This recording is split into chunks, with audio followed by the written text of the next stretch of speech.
Today's episode is really a tour through a Republican Party that has replaced governing or even pretending to govern with grievances, conspiracies, and a bloodthirsty desire for revenge. They dragged 85-year-old Dr. Anthony Fauci before Congress so they could swear at him and threaten him with prison and make all sorts of accusations they absolutely can't prove.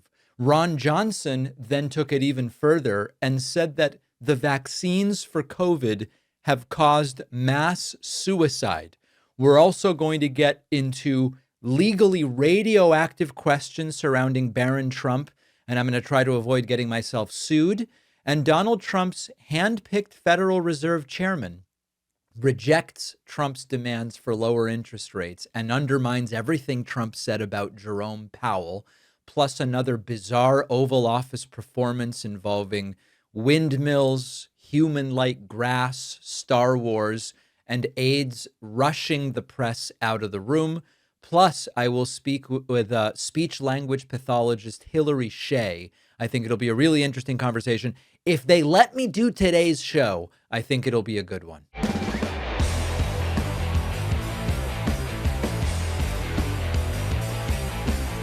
These desperate and disgusting, triggered snowflake Republicans decided to drag 85-year-old Dr. Anthony Fauci before Congress, ostensibly to investigate the pandemic. And what they really wanted are viral clips of themselves berating him and swearing at him and insulting him and pretending that shouting obscenities at an 85-year-old retired scientist and doctor is government oversight. We can be proud of these Republicans for doing this stuff. Let's watch a little bit of this spectacle, and then we're going to talk about what actually happened. Here is Bernie Moreno saying to Fauci, "Who the F do you think you were?" This is clip farming, folks. That's what this is. When that story broke, I said to myself, I cannot stand idly on the side and watch this happen. It was about 6 years ago today that I decided I'm going to give up my businesses, sell them all, run for office, run for the United States Senate. Here I am sitting in front of you 6 years later saying, who the fuck do you think you were for doing that? I actually shouldn't laugh because this is just such a disgrace. Other countries look at us and they go, what? The problem is you don't have enough thinking, educated, smart people in positions of power. And you're berating a guy who stayed in office, and not even office, who stayed at his job longer than he had to. And did he make mistakes? Yeah, I mean, mistakes were made all around the world and in the United States during COVID. Donald Trump made a whole bunch of the mistakes. But this is who you want to berate. Here is another example. You insulted Governor Ron DeSantis. You insulted him. You called our governor, Governor DeSantis, and I'm going to quote this so I get it right out of your journals, a total jerk, that he is a complete disgrace, that he is blocking local authorities from mandating masks in various locations, including schools. And you were very concerned and upset that we were actively, and I'm going to quote, criticizing you.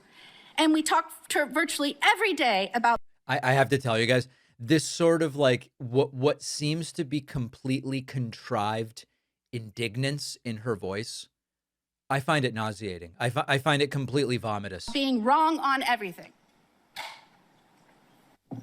And what is astounding is that you wrote you feared because of that, because we were questioning our government, because we were fighting back for the truth from our government, from scientifically based recommendations, because we were pushing for that. You said you feared that our democracy is in dire danger. Did you get the clips you wanted, Senator Moody? Now, Dr. Fauci also angered a lot of people in the room that day because he pled the fifth.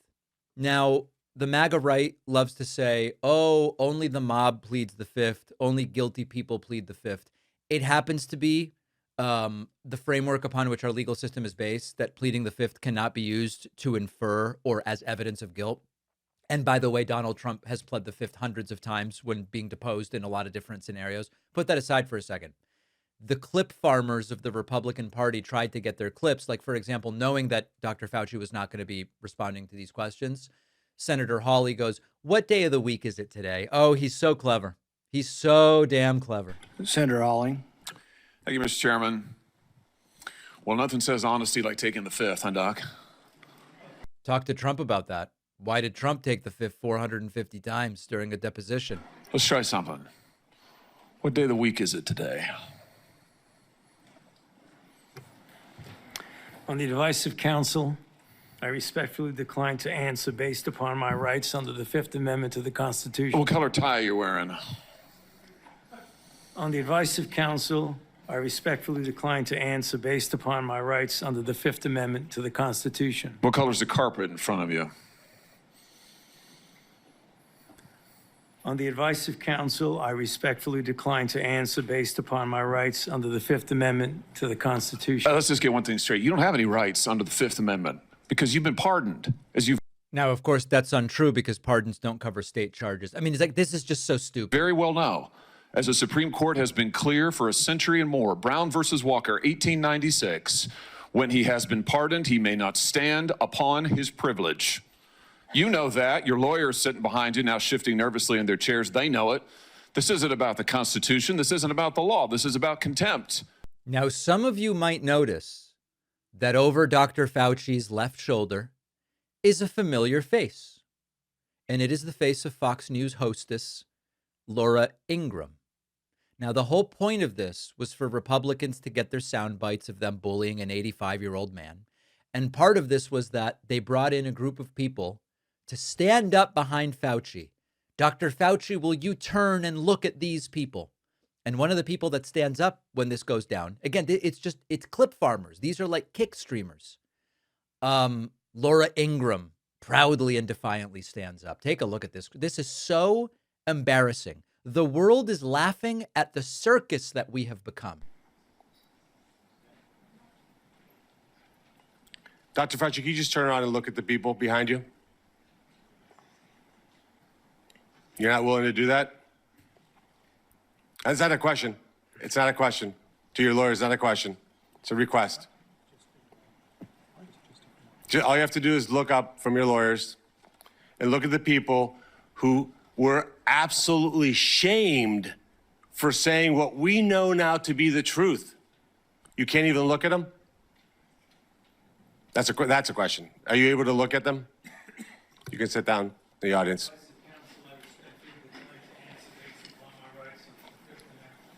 What a powerful moment, isn't it? What a powerful moment. And then finally, Rand Paul loses it when Dr. Fauci's lawyer tries to say something, and he eventually tells security to kick out Fauci's lawyer. Senator Peters.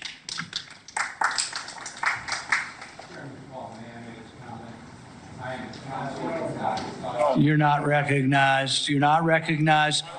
If you are unruly, you will be removed from the proceeding. You are not recognized, and you are not recognized, sir. Sir, you are not recognized. You are not recognized. Security, we'll hold off. But you will respect these proceedings. You were told not to sit at the table. You insist on sitting at the table. And we told you would not be recognized. You are not invited here for testimony, sir. You are being disruptive. Would you behave this way in a courtroom? No, because the judge would put you in jail. I can't do that today, but I can have you escorted from the premises. So I would say, sir, sit quietly and don't say another word. I said, sit quietly. You are not recognized. Another word and you're gone.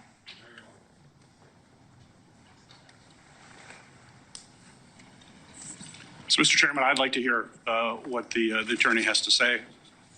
He is not recognized by the committee or the chair. If All right, anyway, it's like, how much of this crap am I going to play for you, you know? What an embarrassing spectacle. So what they achieved, if anything, is they dragged an 85-year-old retired scientist doctor before Congress, so that they could just try to make mincemeat out of him and get clips bullying him, how strong they are. Now, they knew Fauci would invoke his Fifth Amendment right. And the hearing was just designed to produce outrage. It wasn't designed to get us any answers.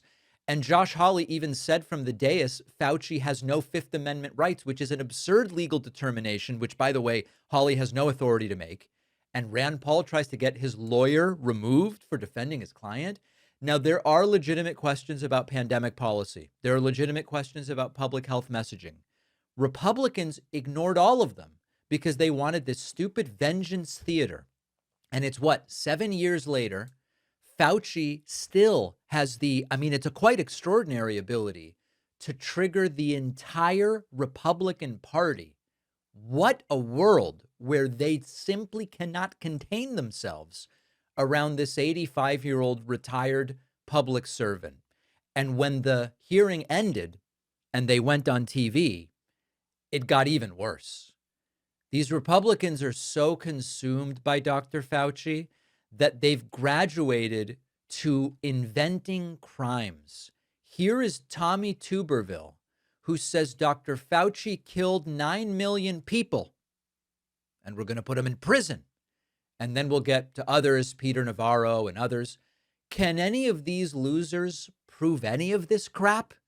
Let's take a look at this first clip. Happened. You know, I was on the health committee when the COVID first hit. We went through probably every other week, maybe sometimes every month. We had a hearing with Dr. Fauci. We all asked him questions. He lied to us, and he knew he was lying to us because we found out all the information now since then. A lot of it even in his diary, Liz. But the problem is he hurt trust in this country. He put this country in a tailspin. He almost bankrupted our country with what they did. Between Obama and Biden, this guy gets Weasel of the Year award. I mean, he will eventually end up either broke or in prison because I'll tell you what's going to happen. I'm eventually going to be the governor of Alabama. And we had the most of anybody per capita of dying in this country. And we're going to sue the heck out of this guy. He's going to court every day of his life for the rest of his life. And he's going to have to look these people in the face, these families, because the pardon does not cover state government, and we're going to go after him with everything we've got because the guy killed. Yeah, he might be 95 by the time they work all that stuff through the system. Or had something to do with killing 9 million people. It's an yeah, we can't prove that, right? But that's yet to be determined. How many people are due to that? We can determine it. No, we can determine it. The Fox host is terrified about legal liability. We don't really have proof of any of that. Because he was in on the gain of function. He was You're the guy saying that you can funded determine this. it. We understand that. Yes, we understand that you want to move to do that. I want to get to. Well, prove some of it. Prove it. Fauci killed 9 million people. What the hell are you talking about? And the Fox hosts are understanding that these are very radioactive allegations to be making. And this would be the moment to present some of the evidence, explain the crime, identify the 9 million victims of Fauci and demonstrate causality. But he just moves on. And the claim, they sort of treat it as self-evident because evidence has become optional in Republican politics. Here's another clip of Tuberville.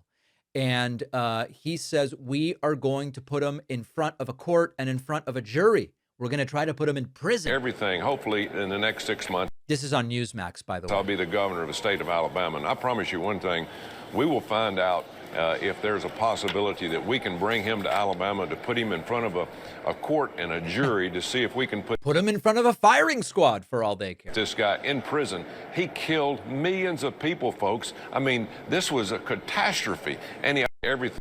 This guy is campaigning for governor, and he's promising that he will drag Fauci into a courtroom with the goal of dragging him into prison. For what crime? Committed where? Under which Alabama statute? Based on what evidence? He doesn't know. Obviously, governors can't import people they don't like. They can't assemble juries and see if we can find a reason to imprison them. But think of the people out there who are going, oh, man, my cost of living is up. Gas is so expensive. Energy is up. Housing is up. They really need to drag Dr. Fauci in for a hearing. That's really what's going to fix the problems in this country. Here's Peter Navarro.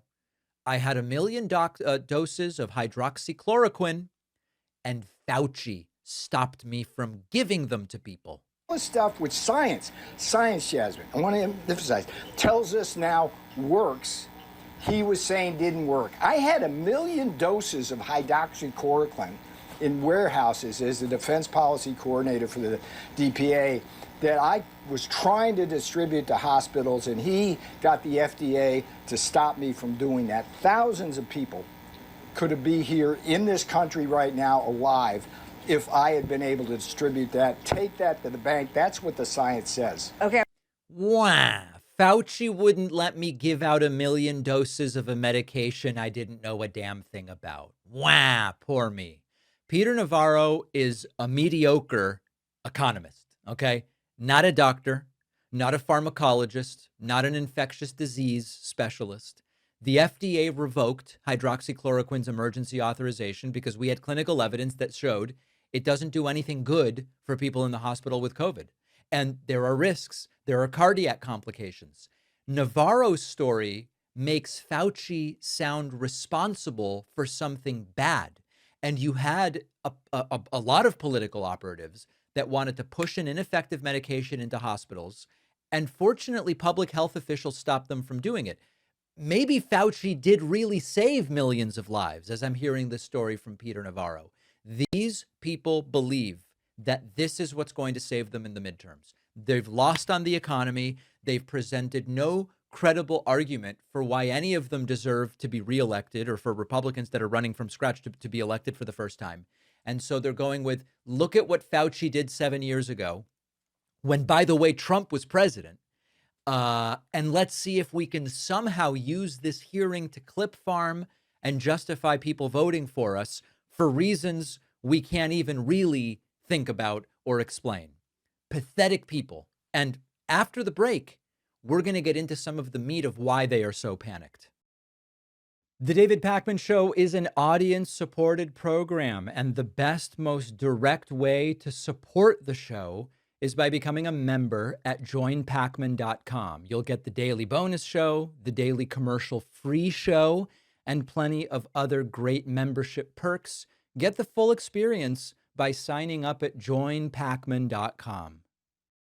If you do only one thing today, I would love it if you subscribed to my YouTube channel, where we are pushing to 4 million subscribers. There are only a couple of progressive shows at or above 4 million. We are trying to be one of those. I guess it's really 2 or 3, and we would be the 3rd or 4th. So if you haven't yet subscribed on YouTube, davidpakman.com/YouTube, or if you're watching on YouTube right now, just hit the subscribe button. Something went very wrong with Republican Senator Ron Johnson during the Fauci hearing yesterday. Ron Johnson claimed that people supposedly injured by COVID vaccines are committing what he describes as mass suicide. And now you might say, I haven't heard about that. That sounds weird to me. Does he have any evidence? Good questions.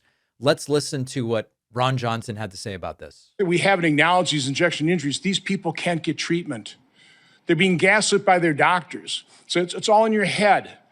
The rate of the injection injured of suicides is increasing because they've given up hope, because our medical establishment and federal health agencies completely failed them, failing to acknowledge it. So again, is he actively suffering from RFK Jr.'s brainworms or something like that? Like, what on earth is Ron Johnson talking about? He uses that phrase injection injured, which is highly emotionally salient, but it sort of means nothing. And it's the newest euphemism in anti-vaccine circles. And then he goes, people are committing mass suicide. It's like the People's Temple and Jim Jones, except, by the way, though, that was really a murder-suicide, so maybe not the right analogy. But not merely, I heard of one person. He goes, there is mass suicide happening among the vaccine injured. And he describes it like a wave of deaths. Now, I hate to ask such a quaint question, but do we have any evidence of that? How many people? Over what period of time? Compared to what baseline of suicides? How was vaccine injury established? How was causation determined? What study documented the mass suicide event? Johnson provides none of it because it's not a scientific claim. It's this mishmash of emotionally loaded words that are just designed to frighten people. That's what they want to do. I write in my forthcoming book, Pay Attention. Have I mentioned I wrote this book and it's coming out soon? I write about the emotional load that the right is so good at adding to every issue. And it could be a scapegoat. It could be a villain. It could be fear of something. And in this case, if you acknowledge reality, it's pretty damn boring, which is vaccines can cause adverse reactions. They're overwhelmingly mild, like my arm hurts or I have a headache. I feel a little flu-like for 12 to 24 hours. Any medical intervention you do carries some risk. And there are rare, serious vaccine reactions, which should be studied, treated. People should be compensated where appropriate, and there is such a fund to compensate people, but it is extraordinarily rare. Now, that doesn't transform every health problem that happens after vaccination into a vaccine injury. Remember that early on in the vaccination campaign for COVID, there were Republicans coming out and going, look at all these people who died after the vaccine. Some of them were 88 and died 6 months after the vaccine. That has nothing to do with the vaccine. And it certainly doesn't establish this outrageous claim of mass suicide by the injection injured. There was a time in American society where if you made such a baseless and outrageous claim, you were sort of laughed out of the room. You weren't treated as a serious person.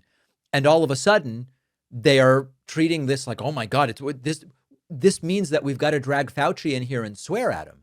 Now, the basic distinction, and we've talked a lot about conspiracy theorists and what counts as evidence for or against.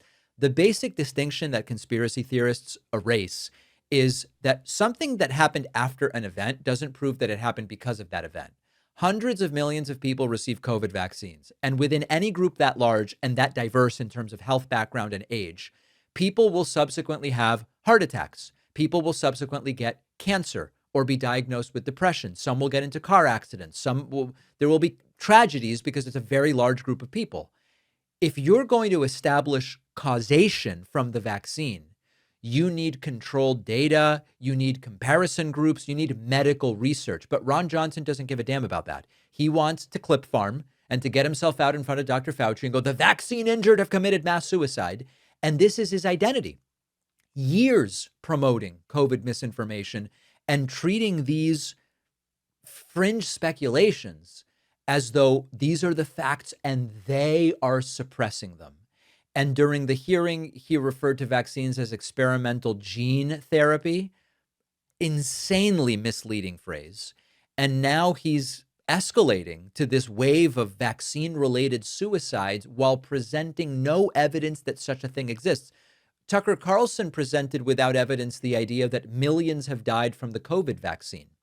What's that guy's? There's the two brothers, Brent Weinstein, I think they say, who said millions have died from the COVID vaccine. What are you talking about?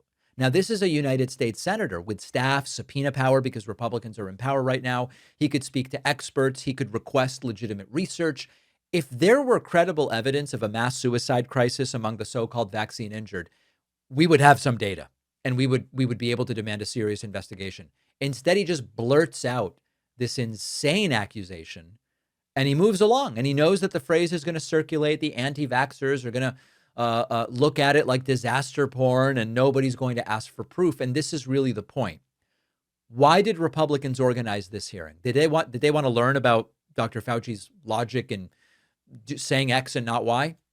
No. Did they want to learn about vaccination? They wanted to generate clips supporting conclusions that they reached years ago, which are that Fauci's really evil and vaccines are poison and every pandemic grievance is a Democrat's fault, even though most of this stuff happened when Trump was president during his first term. So it's such an incoherent performance from Johnson that saying it's brainworms is almost like a generous interpretation because we're just laughing it off. The less charitable one is he knows exactly what he's doing. He knows exactly who he's triggering with this nonsense. He's doing it on purpose in the same way that Trump talked about, let's go to the Capitol on January 6th, knowing how people would react. I don't respect it. It's disgusting. It's irresponsible. And it's the last thing that we need right now. Of all the segments I've ever done, this is probably the one I have to be the most careful about. if I don't want to get sued by Melania Trump. So let me see if I can build this up in a way where I'm not going to be buried in legal fees, because this is a really important story that needs to be told. It's about Barron Trump. Over the last couple of weeks, there's been more and more scrutiny on Barron Trump, who, again, I'm going to remind you, is an adult. He's the son of Donald and Melania Trump. Trump refers to him as his kid in the loose sense, but he's not a child. Barron Trump is an adult. And there's growing legal scrutiny on Barron Trump. For example, the lawsuit that Trump filed against the BBC, which the BBC is fighting, has the potential to open up Barron Trump to discovery and to questioning. That's been reported on, and that is potentially a concern because it could pull Barron Trump into the public eye.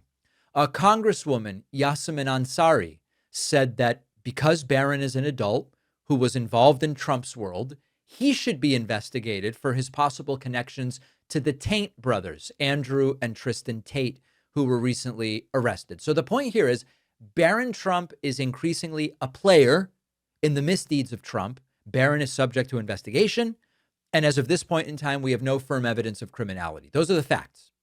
There is another wrinkle to this entire thing. And this is where I have to be really careful. As many of you know, Barron Trump has essentially not spoken publicly. There's really no video of him speaking extensively since he was a little boy. And there is speculation as to why this is. This is not my idea, but I had conversations with Democratic staffers in the last 2 days, and they are following the growing demands for investigation of Barron Trump for the Tate stuff, possibly for the Tate stuff, possibly for insider trading and other things. But Democratic staffers are worried about this Barron thing. The reason that they are worried is that if Barron Trump were to be pursued, they have concerns that something will happen that will make Barron much more sympathetic to the public, and it could completely backfire on Democrats. Now, I'm going to be very careful here. That thing is that there are longstanding rumors and claims that Barron Trump is profoundly autistic. Now, let me issue a clear disclaimer.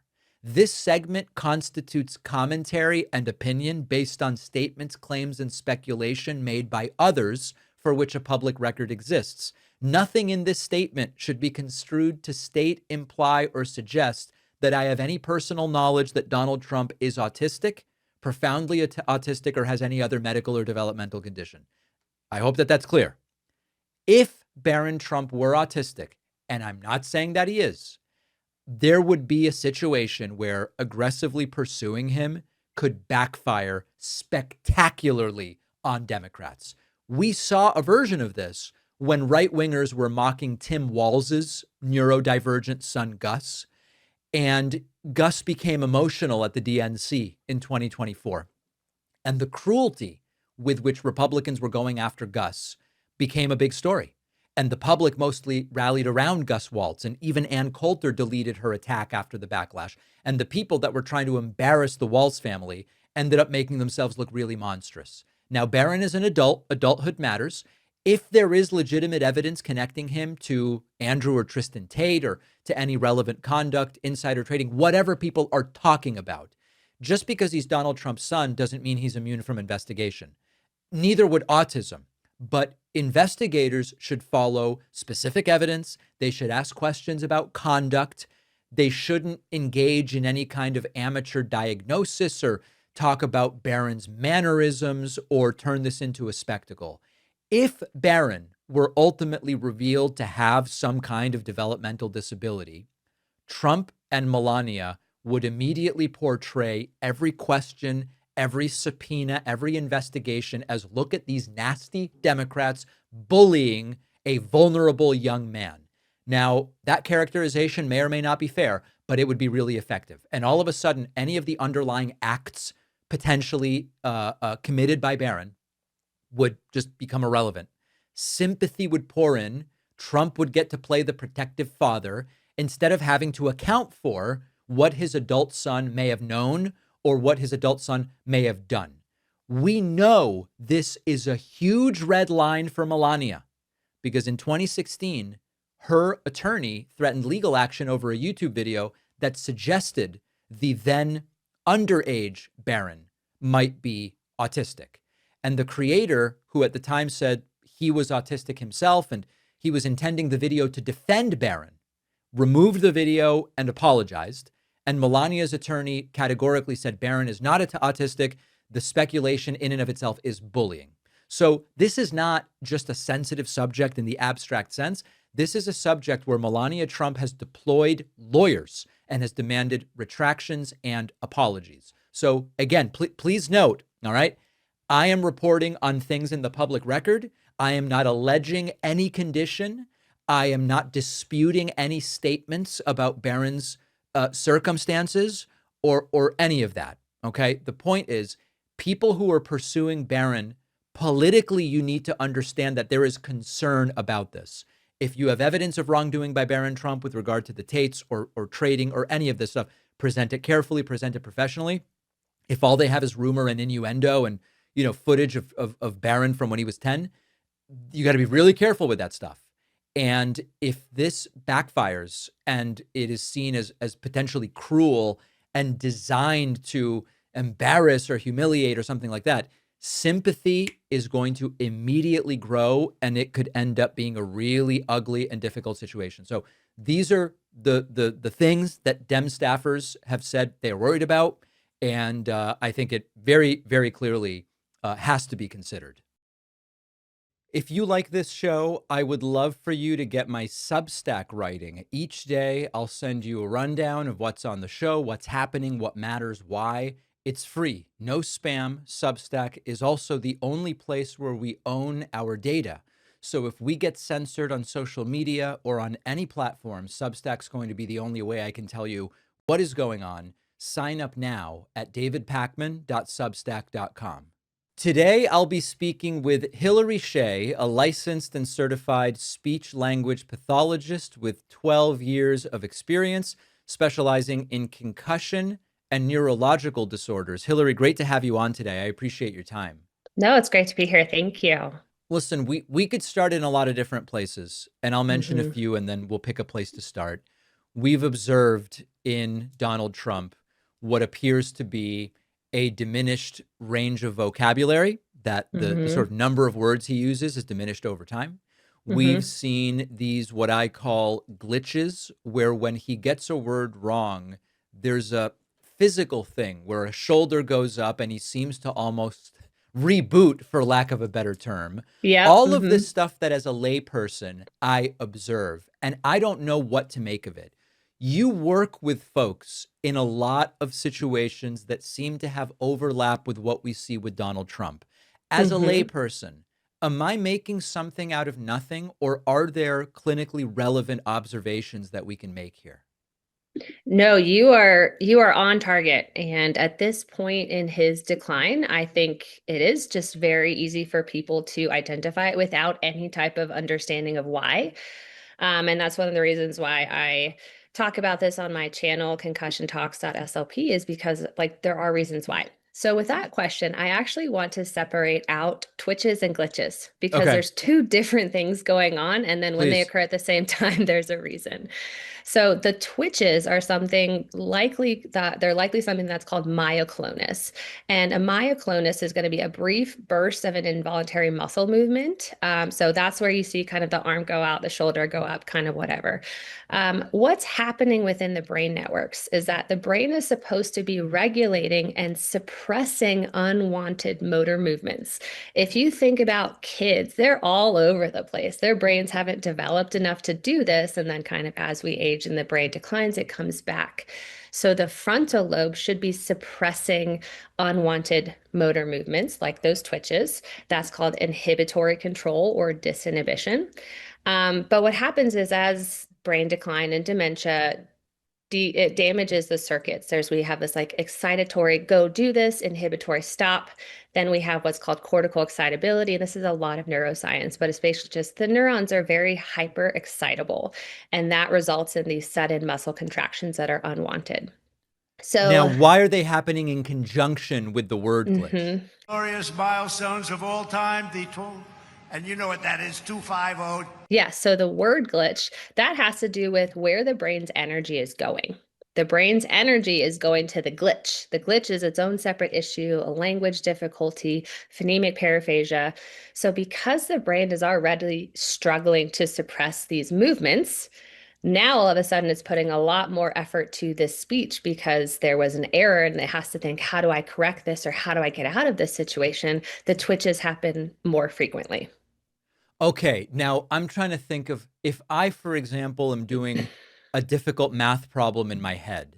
In theory, my brain is focused on that math problem and it is not suppressing these physical movements, but yet it doesn't happen to me. So I guess my question is everyone in the same situation where there is this balance between controlling the movement and controlling thought and speech? Or is there something that would explain why with Trump it manifests in this way? So everyone's going to be in the same situation to some degree. If you're taking that math problem, for example, you might notice that like you're like doing this with your pencil and not recognizing it, or your foot's tapping or something like that. So you might have those so-called unwanted or unplanned movements, but they're not happening to the point where in the middle of speaking, which while it is difficult, is not that difficult. It's just the amount, the frequency, and the severity that tends to change when brain decline comes in. When it comes to these studies, like for example, during the 2024 election campaign, there was a study done which purported to analyze the change in vocabulary diversity over a period of time for Donald Trump, Joe Biden, and Kamala Harris. And roughly what it found was that over the prior period of time, Joe Biden's vocabulary diversity had diminished a little bit. Kamala Harris's was basically flat, and Donald Trump's vocabulary diversity had diminished significantly, meaning the number of different words he uses in public speaking have gone down. Is that clinically relevant in some way? And how does it interface with your work and what can be going on? It's absolutely clinically relevant because, you know, again, if we look at development in children, they have lower vocabulary, they develop their vocabulary. We all, as adults, have a robust vocabulary. As brains decline, we lose that. And that's in everybody. Like I keep trying to not scare people, but everybody's going to go through this. Even if you just have a typical age-related decline, we're all going to go through this. So if you look at someone, we'll compare Biden and Trump. Biden's a little bit older, and yet still his vocabulary was a lot closer to what his most robust would have been.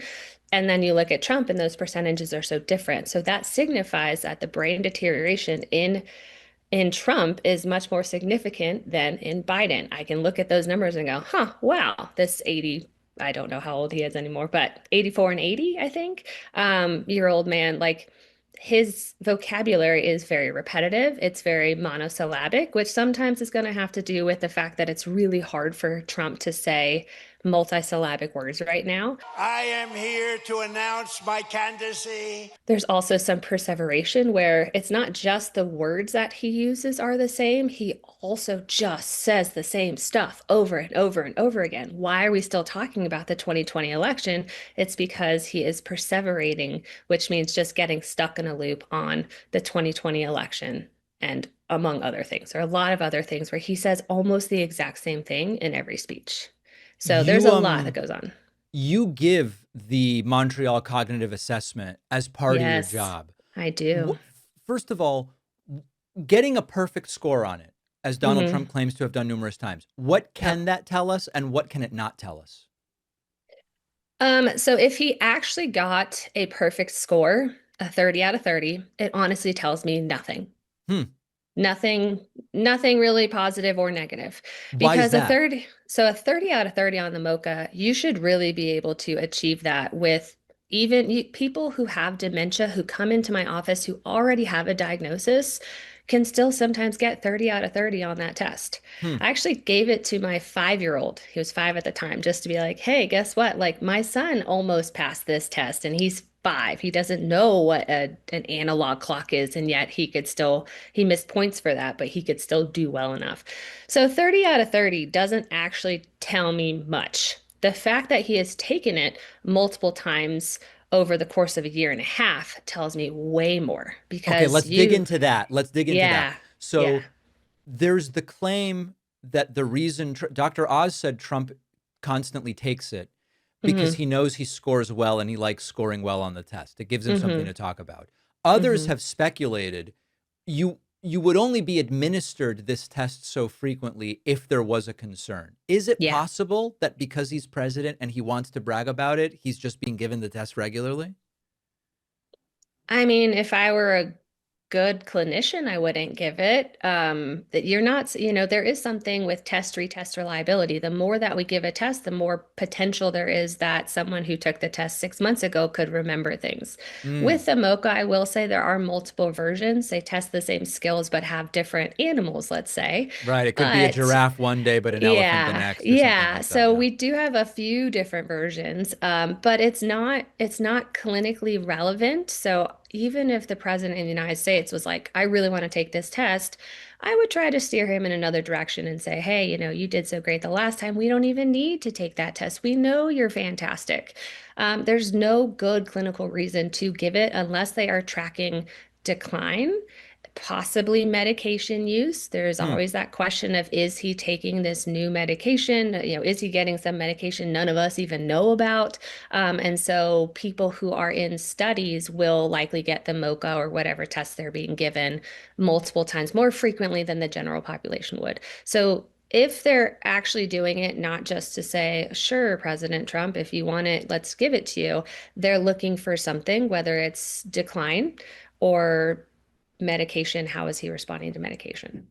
You've spoken about word retrieval fluency issues where Donald Trump, he's thinking of a word that he can't find. And so, like, for example, if I couldn't find the word loan, I might go, well, they gave me a thing where I asked them for money and then they give me cash and I pay them back over, like, I wouldn't be able to find the word loan. Is there clinical relevance to that? Yep. So if we think about word retrieval fluency, it's, can you access the vocabulary that you have and can you do it fluently enough, which is basically conversational. What you would have just done, that description of it, is called circumlocution. That is just describe the word and see if either that cues my own brain or it cues my listener's brain to provide it, which is completely normal. Again, these are things that when they happen every once in a while, it's not a big deal. When I get more tired at the end of my day, I have those issues as well. But the frequency of his, especially given that a lot of times he's giving a speech off a teleprompter, he should not be having any issues finding words. They should be right there. Now, we do know that he goes off the teleprompter frequently. Venezuela is a very happy place. Had a tragic incident with the, with the event that took place a week ago. What a terrible thing that was. They had a movement, a shifting of earth that was unbelievable. They've never seen anything like it. A lot of people were killed. So it's all unrelated. But by the way, we were the first ones there to help. We were there to help Venezuela. It was an earthquake, I guess you'd call it. It was a pretty massive earthquake. But yes, if you're going to have a word finding issue, there are likely neurological reasons behind that. Stroke is one of the biggest reasons why you would have word finding. Dementia is another reason. Things like brain tumor, things like medication side effects, but there's something going on that is not probably normal. What have I not talked about that you as a professional speech language pathologist observe in Trump's speech that is relevant? Yeah, so many things, but we don't have time for all of that. So the biggest thing are the phonemic paraphasias. So word finding is actually different. Word finding is part of language, but why I'm called a speech language pathologist is because they're two separate things to treat. Language is I can't find my words. Speech is I can't produce the sounds and get my words out. So he has a lot of what are called phonemic or phonological paraphasias. That occurs when a person knows what word they want to say, but they just make incorrect speech sounds. They can substitute, they can omit, they could add a sound, they could mix up sounds in a word. And we've seen him doing all of those things. Name the undisputed, when did this come out, Mr. Speaker? The undisputed champion of... So where that comes in is like we have like the concept of I want to talk about the word cat, and then I'm going to pick the word. I'm going to go find it. The word is cat. Then we have something called phonological encoding. That means I have to go k, in order to do that. I have to motor plan. That's the sequencing part that's really hard for him. And then I have to then be able to coordinate it with my respiration, my breathing, my voicing, and my articulation to be able to say it. So it's quite complicated, but he does it all the time. Can these symptoms, I guess is the word I'll apply, or phenomena, can they be simply restricted to these are speech issues and they don't relate to any deeper cognitive or neurological problem? Is that possible? I don't think so. Not off the top of my head. The word finding is actually less concerning could just be typical than the phonological issues that he's having, especially because he wasn't having them before. If you look back to his prior speeches, he didn't have a lot of them before. True. So we have a baseline where we know that this isn't something that is difficult for him. Look at Biden. He has a known stutter from childhood. So I don't look at phonological issues with Biden the same way I do with Trump. So if you're going to have a phonological issue that is new, you're looking at something neurological, something like a stroke, dementia. If this next aspect to this is outside of your purview, just tell us and that's fine. One of the things I notice is fine motor skills seem to be a problem for Donald Trump. When he tries to cap a pen, when he spent 90 seconds trying to clip a medal on someone recently and then ended up kind of tying it in a weird knot. At Lindsey Graham's funeral yesterday or the day before, he struggled to open Tic Tacs, and then when he finally got one, it sort of like bounced off and fell to the floor. Is that within your purview of observation? Is it related to what we're talking about?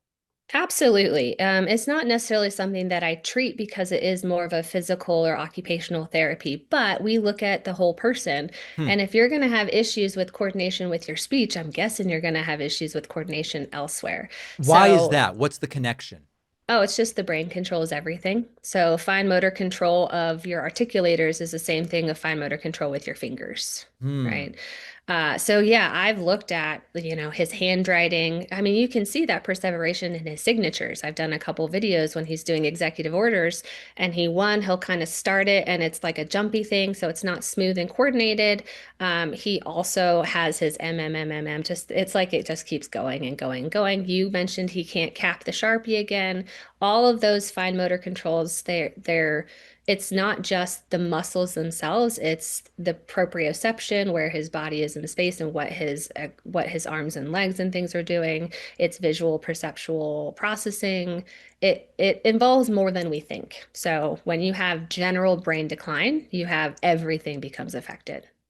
Let me briefly just shift to Senator Mitch McConnell for a moment. We have no idea what the status of his health is today, but that's not what I want to ask you about. He had these two freeze ups where in the middle of sentences, he physically and verbally froze, seemed to lose contact with what was happening in the room around him, and then sort of spontaneously came to.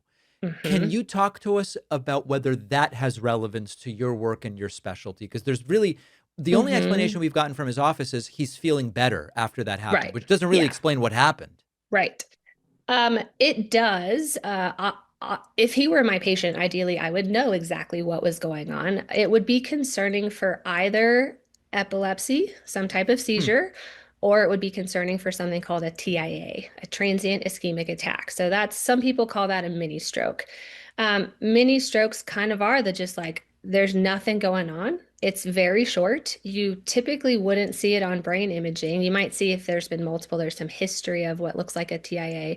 But it is just those I'm out and I come back, and his case is a little bit concerning too, because he also had that prior concussion.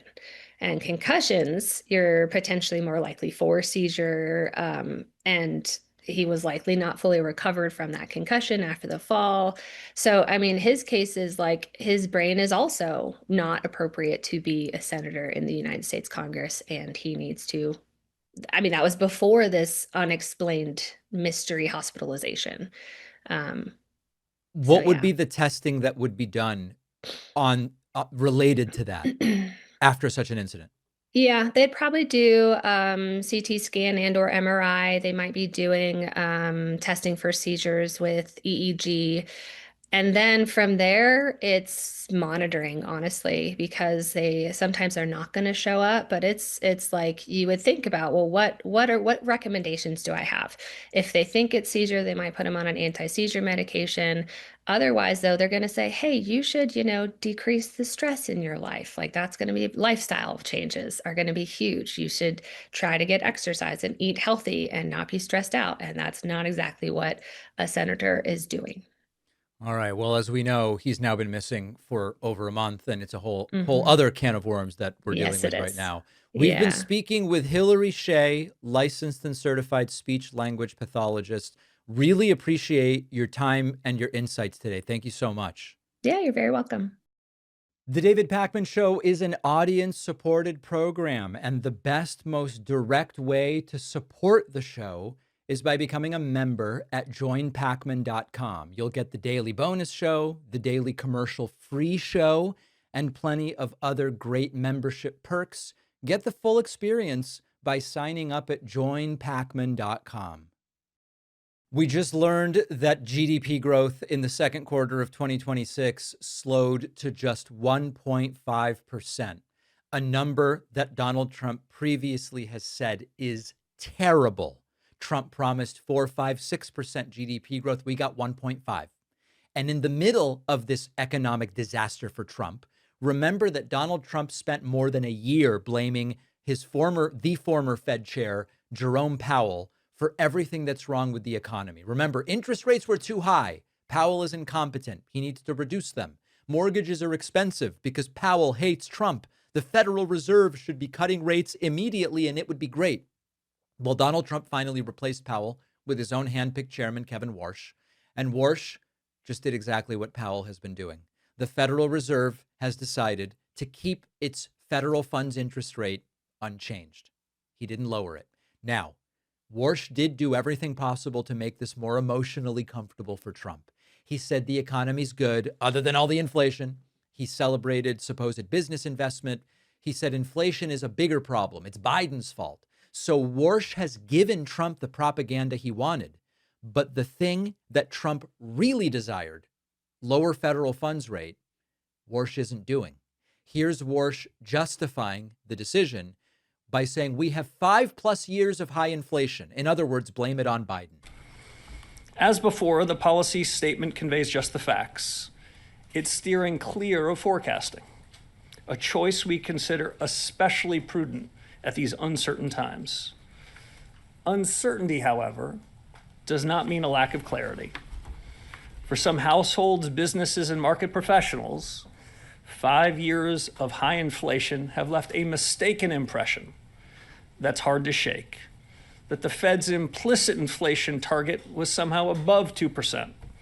Let me reiterate, there is no soft inflation target. There is no soft implicit target, not on this committee's watch. There's only a target, and it's 2%. Not one of my FOMC colleagues is under any illusion. We have begun a new chapter, and we understand that the 5+ years of inflation above target cannot be cured in 9 weeks or by a single month of modest price decreases. There it is. And he repeated variations of this phrase throughout the press conference. Now, of course, 5 years takes us back into the Biden administration, and that's deliberate. Now, I don't think that Warsh is wrong here. The real story here is Trump went through all this trouble to have someone in there who's just going to lower interest rates every quarter, and Warsh isn't doing it. To a degree, Warsh is right. If you just look at the target inflation rate of 2 to 3%, we have been above that for a bunch of the last 5 years for different reasons. Under Biden, it was because of the COVID pandemic. Under Trump, it's been because of Trump's optional tariffs and also the war with Iran. But the takeaway here is that Trump has been president now for a year and a half. Inflation is staying elevated, and it's staying elevated because of tariffs, because of energy prices, because of the war with Iran. You can't attribute every price increase to Joe Biden until the sun burns out. And Warsh is holding steady on rates. I mean, good for him. But he's trying to soften it with propaganda. And here he goes, oh, the economy is so resilient. Despite everything that's going on, we've got growth, but inflation is elevated. The economy is showing impressive resilience. Even with recent shocks, the trends are positive and reveal solid growth. Job gains have kept pace with the workforce, and the unemployment rate has changed little. Inflation remains elevated relative to the committee's 2% goal. The committee remains resolute. You've heard this before. The only problem is economic growth isn't so good because we just got hit with a 1.5% GDP growth number. And all of this is meant to placate Donald Trump. And the three words that really explain the decision are inflation remains elevated. Trump said inflation has been solved. And Warsh goes, we're not going to lower rates like you want because inflation has not been solved. He does throw in this stuff about the business investment of this economy is just so impressive. The most striking feature of the economy is the strong growth of business investment. The surge in high-tech CapEx has been remarkable, but that does not necessarily make the Fed's role any easier. No. He kind of did the full Mar-a-Lago tasting menu. We've got strong growth. We've got impressive resilience. Business investment is great. And a lot of the inflation is kind of Biden's fault. And here's the dessert. No rate cut. And in fact, 3 members of the committee dissented because they wanted to raise rates by a quarter point. Can you imagine the bender Trump would go on if after replacing Jerome Powell because he wants rates lower, there were to be a decision to raise rates? Now, this is why it matters. You've got a board of Fed governors. It's not only Kevin Warsh who decides. But the debate inside the reserve isn't do we just hold steady or lower? It's do we hold steady, do we lower, or do we raise? And there were people on the board of Fed governors who were saying, actually, we should raise. This destroys Trump's story about Jerome Powell. Trump said Powell's belief that rates shouldn't be lowered was only out of an interest of sabotaging Donald Trump. And Trump goes, we're going to get rid of this too late, stupid Jerome Powell and put in someone brilliant. And this guy is going to fix it all. And then he comes in and they go, yeah, we're not lowering rates right now. Now, there's debate over what is the right decision. It's probably been the right decision not to lower rates, although that may change 6 months from now. We have to see. But think about going through a year and a half of this stuff to finally get the guy you want. And then all of a sudden he goes, yeah, the economic circumstances are not ones in which we should be lowering rates. Totally sending Trump for a bender once again. And if there's anything to criticize, I mean, it's probably the right decision. If there's anything to criticize Warsh for, it's that he has bent the knee to doing the propaganda. It's all so awesome, but inflation, we're not going to lower rates. They suddenly realized something was wrong with Donald Trump in the Oval Office, and they rushed the press out. I'm going to look at a couple clips of Donald Trump attempting to speak to reporters yesterday. You will see a lot of what speech language pathologist Hilary Shae described to us earlier today. Here is Donald Trump telling us how strongly the war is over. The war with Iran is so over that he's going to hit him really, really hard. Under what scenario do you see Iran attacking U.S. installations and personnel overseas and you withdrawing? Or I don't see that. No, we're not. No, we're gonna hit them very hard. I mean, I can actually say that because in that there's very little they can do about it.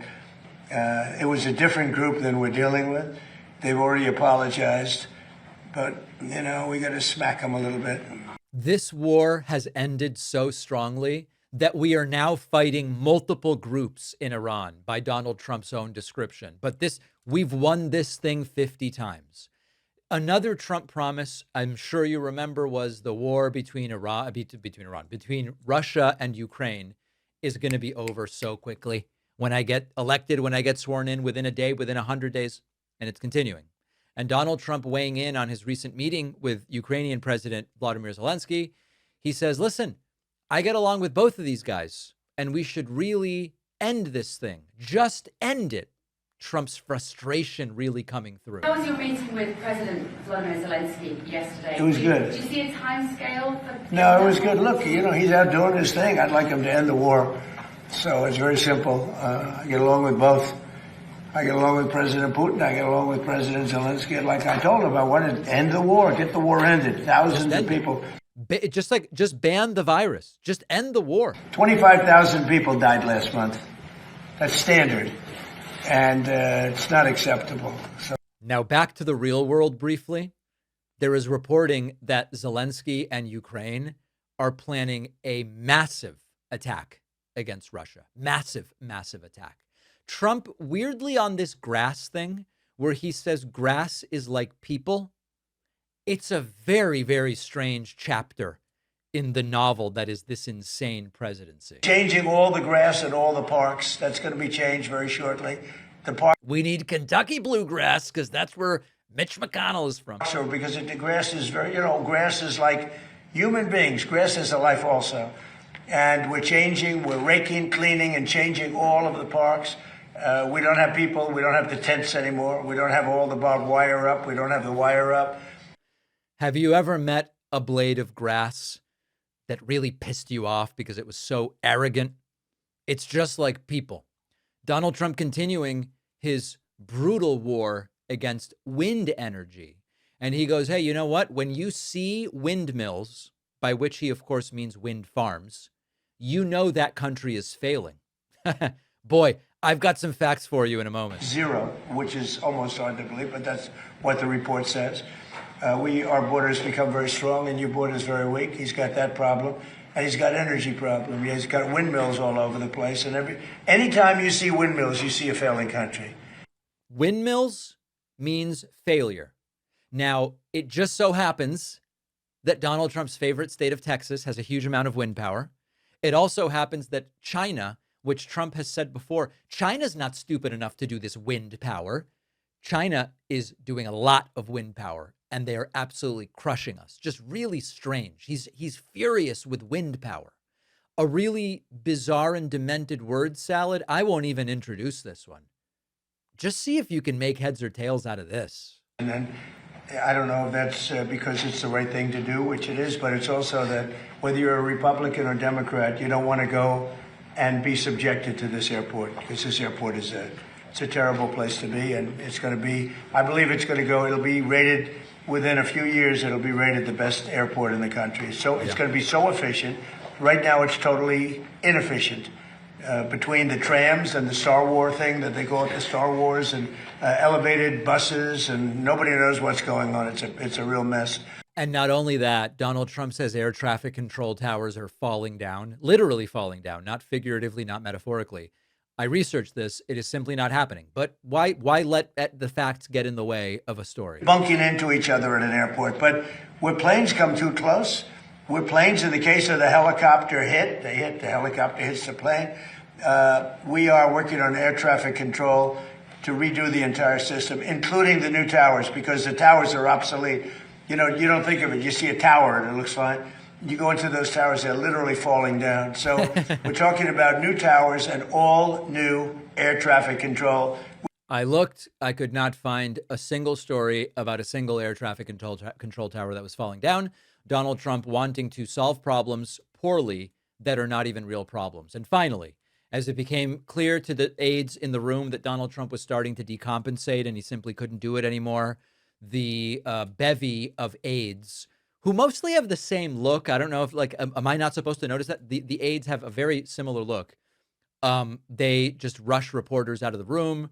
Rumors that there was a diaper blowout. We have no evidence of that, but very, very quickly wanting to get everybody the hell out of there. Dear God. And who would not sign proof of citizenship? Only people that want to cheat. Thank you very much, everybody. Thank you. Thank you very much. Thank you, everybody, guys. Thank you so much. Thank you. Thank you, Bev.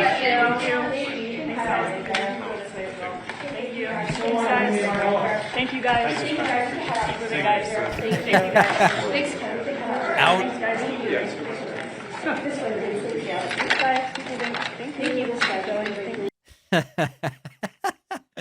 These, listen, if Hilary Shae, the speech language pathologist I interviewed earlier, is to be believed, and if her predictions are accurate, or her analysis is accurate, she didn't really make predictions, it is going to become increasingly difficult for Donald Trump to do these events. And there is a reason that Donald Trump is sitting down when they start, sitting down when they end, is not pictured walking in or out of the room, and why they are increasingly short in duration. And it's that he can't do it.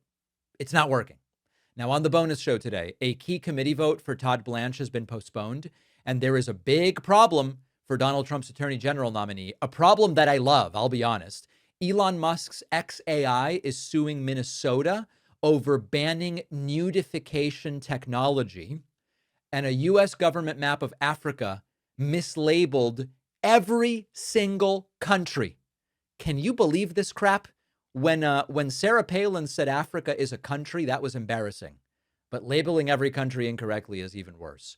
Make sure you've pre-ordered my forthcoming book, Pay Attention. I've got a big media tour coming up over the next 10 days. We'll be doing a lot of interviews about the book. You can get it, including a limited number of signed copies, at davidpakman.com/attention. On the bonus show, a lot of big stuff coming.